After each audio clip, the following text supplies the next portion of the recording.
Good afternoon and Hello. congrats, Jada. Of course, everybody knows that your Jada the daughter of your parents, of course. Pero aside from that, paano mo gusto magpakilala ngayon? Kilalanin ka talaga, lalo na ng mga fans mo o ng mga magiging fans mo ngayon na you're part of Viva. Well, gaya po nung sinabi ni Boss, ang pangarap ko po talaga is maging multimedia artist. I hope to be, obviously, I'm gonna put in yung tamang gawa, the right work ethic para marating ko po yun. It's gonna be a long journey to get to there. But I feel very at ease, syempre po, I feel like I'm with the right team who's able to do that for me. Pero yun po talaga, yun yung gusto ko makilala po ako as an all-around multimedia artist who's able to dabble in both singing and acting po. So, yun po, I would definitely say that's the kind of mark that I hope to leave dito po sa industriya na to. Sana po makilala po ako ng mga tao sa mga pelikula, sa mga project na gagawin ko po. Sana po makapagpasaya po ako ng mga tao sa mga projects ko po. And syempre po sa music ko po, makilala po nila ako at yung aking puso na binubuhos ko po sa lahat ng mga kanta na sinusunod.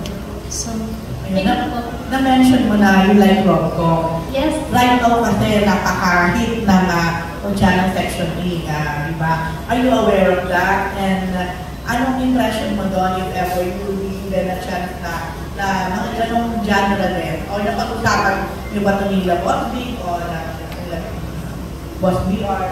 Yes.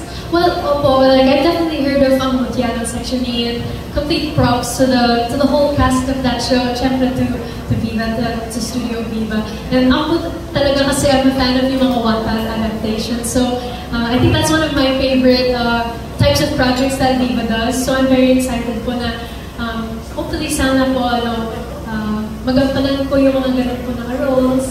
And yun po, that's really all I can say for now.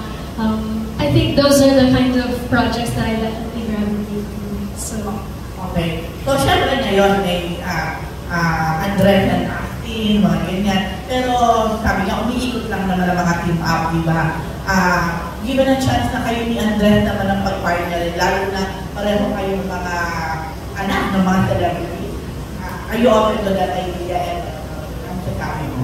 definitely po, I would definitely be open to working with him. Lalo na po if yan po yung nakikita po ni Boss Vic. In the end, that will be in his hands. Pero ako, like I said po, I'm really just keeping an open mind with whoever I can work with. And at the end of the day, kung sino po yung mga mabuti po sa proyekto po, I'm really excited po to work with different people as well.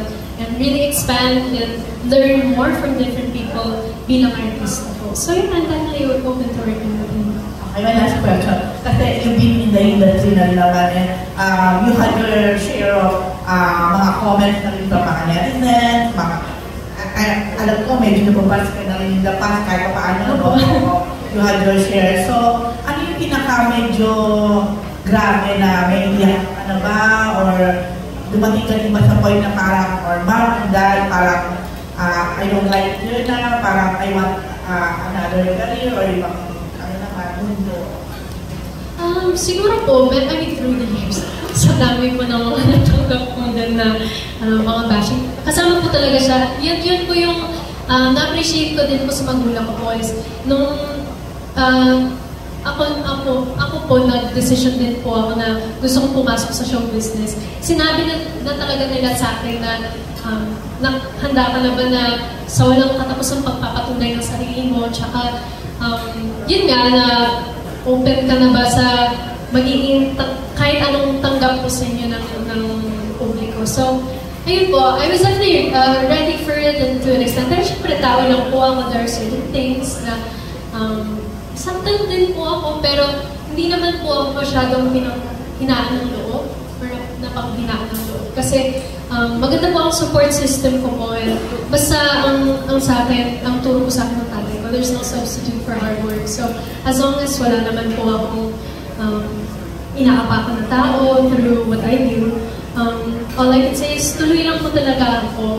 And I keep a positive mindset pagdating sa industriya nito. Kasi Yun nga po, ang dami po din nagtitiwala po sa akin.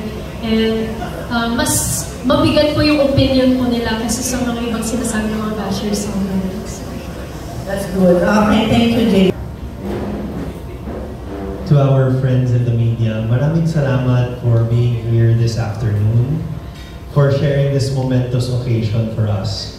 On behalf of UMG, we are very honored to be working with the Viva family. Boss Vic, maraming salamat sa tiwala. And it's amazing because the #1 international label is working with the #1 local label for the first time.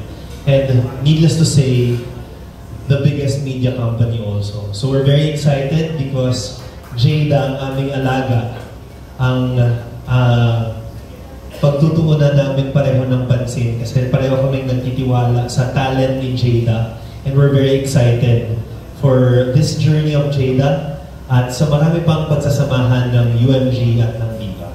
So maraming salamat, Verb, also Boss Vic. Maraming salamat to the Viva family. Thank you so much everyone for being here.